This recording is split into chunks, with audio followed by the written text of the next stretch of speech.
1956 முதல் 2009 ஆண்டு இறுதி யுத்தம் வரையான தமிழரின் படுகொலைக்கு உரிய நீதி வழங்க வேண்டும்.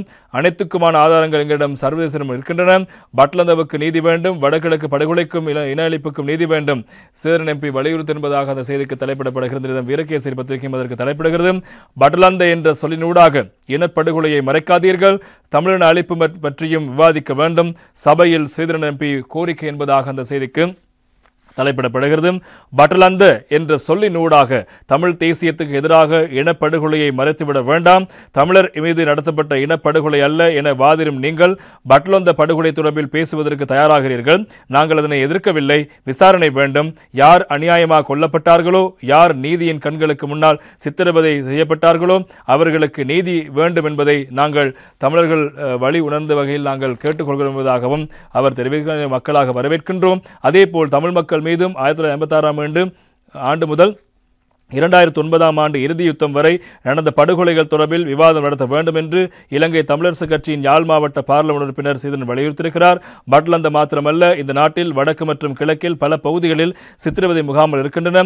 தமிழர் வாழும் பிரதேசங்களில் நீங்கள் மண்ணை தோண்டினால் அங்கு தமிழரின் மனித எலும்புக்கூடுகளை காணும் பிரதேசங்களாக மாறியிருக்கின்றன. நாங்கள் பாதிக்கப்பட்டவர்கள். நாங்கள் இந்த மண்ணில் அளிக்கப்பட்ட தனி தேசிய இனம். நாங்கள் கேட்பது நீதி. அந்த நீதி நியாயமானதாக இருக்க வேண்டும்.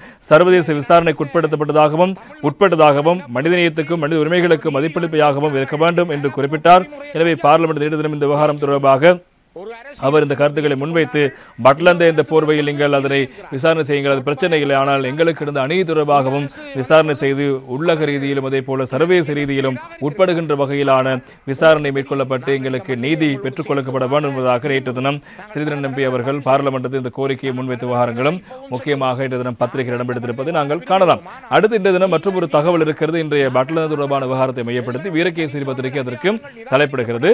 ரணிலுக்கு எதிராக சட்ட நடவடிக்கை எடுக்க முடியாது ராஜித கூறுகிறார் என்பதாக அந்த செய்திக்கு தலைப்பிடப்படுகிறது.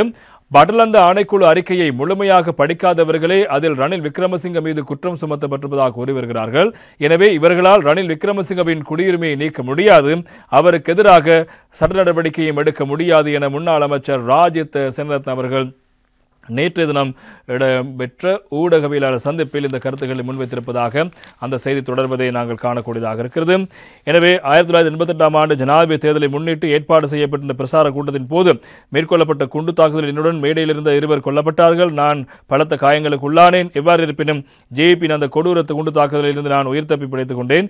இவ்வாறு பல சந்தர்ப்பங்களில் ஜேபி குண்டு தாக்குதலில் மேற்கொண்ட போதும் நூற்றுக்கணக்கானோர் கொல்லப்பட்டிருக்கிறார்கள். அவற்றில் பல சம்பவங்கள் தொடர்பில் பட்லந்த அறிக்கையில் குறிப்பிடப்பட்டிருக்கிறது. அரசியல்வாதிகள் மாத்திரமின்றி அரசு உத்தியோகர்களும் கொல்லப்பட்டார்கள். எனவே தமிழக விடுதலை புலிகள் அமைப்புக்கு முன்னதாக குண்டு தாக்குதல் ஜேபியை ஆரம்பித்தது. எனவே 15 வயது குறைவான சிறுவர்களும் இளைஞர்களும் நூற்றுக்கணக்கில் ஜேபி கிளர்ச்சிகளால் உள்வாங்கப்பட்டிருந்தார்கள். எனவே இவ்வாறு இருக்கின்ற போதும் இந்த பட்லந்த கிளர்ச்சி தொடர்பான விடயத்தில் அதன் உள்ளடக்கத்தை படிக்காதவர்கள் தான் ரணில் விக்ரமசிங்க மீது குற்றச்சாட்டை முன்வைக்கிறார்கள். எனவே அவ்வாறு இருக்க இந்த வேறொரு குற்றச்சாட்டும் இந்த அறிக்கையில் அவர் மீது குறிப்பிடப்படவில்லை. குறிப்பாக இந்த ஜேபியினுடைய இந்த கிளர்ச்சியாளர்கள் தவிர விடுதலைக்காக போராட்டங்கள் அல்ல. எனவே அன்றிலிருந்து இன்று வரை நாம் நாட்டில் அமைதிக்காக குரல் கொடுத்து வருகிறோம். ஆனால் ஜேபி ரணில் விக்ரமசிங்கவின் பக்கம் கைகளை காண்பித்து தாம் தப்பிக்க திட்டமிடுகிறது என்பதாக ராஜித் அவர்கள் கூறுகிறார். எனவே சந்திரிகா பண்டாரநாயக் குமாரதுங்க மஹிந்த ராஜபக்ச ஆட்சியிலும் நல்லாட்சியின் போதும் பட்லந்த அறிக்கை தொடர்பில் ஜேபி இந்த சந்தர்ப்பத்திலும் பேசவில்லை. தற்போது அவர்கள் தமது குறுகிய அரசியல் நோக்கங்களை நிறைவேற்றிக் கொள்வதற்காக இவ்வாறு அதனை கையில் எடுத்திருக்கிறார்கள். எனவே அவர் மீது எந்த குற்றச்சாட்டும் இல்லை என்பதாக நேற்று தினம் ராஜித செனரத்ன அவர்கள் இந்த கருத்தை முன்வைத்திருப்பதாக அந்த செய்தி இன்று தினம் வீரகேசரி பத்திரிகையில் வந்திருப்பதை காணலாம். எனவே அவர் மீது எந்தவிதமான குற்றச்சாட்டும் கிடையாது. இது அந்த அறிக்கையை வாசிக்காதவர்கள் தான் கூறுகிறார்கள் அவர் மீது குற்றச்சாட்டு இருப்பதாக என்பதாக நேற்று தினம் ராஜித் அவர்கள் இந்த கருத்தை முன்வைத்திருப்பதாக அந்த செய்தியும் தொடர்வதை நாங்கள் காணலாம்.